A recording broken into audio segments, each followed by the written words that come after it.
हमारा तीसरा लेसन है, उसमें विवाह कितने प्रकार के होते हैं। भारतीय हिंदू रीति से विवाह के प्रकार बताए गए हैं। हिंदू धर्म में क्या किस तरह के विवाह प्रचलित थे उस समय। अब तो हिंदू मैरिज एक्ट बना दिया, उसी से विवाह होता है, वही मान लिया। लेकिन पहले जो विवाह थे उसके क्या क्या प्रकार।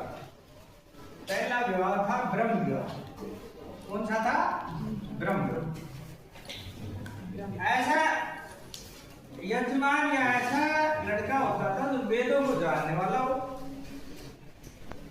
वेदों के बारे में पूरा ज्ञान हो, पढ़ा लिखा हो, उसको उपहार दे करके और कन्या दे करके कन्या का पिता कन्यादान करता था, उसके साथ उस बेटी की शादी करता था। ऐसे विवाह को ब्रह्म विवाह। वेदों का ज्ञान रखने वाला हो, ज्ञाता हो, ऐसे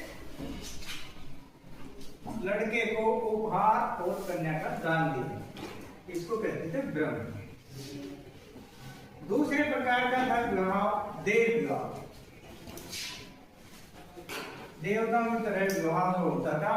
यज्ञ पूर्ण करने वाले पुरोहित को, ऐसा विद्वान व्यक्ति जो यज्ञ को पूर्ण करे, उससे पुत्री का पिता अपनी पुत्री का विवाह, यज्ञ पूर्ण करने वाले पुरोहित से विवाह किया जाता था, उपहार भी दिए जाते थे। उस विवाह को कहते थे देव विवाह।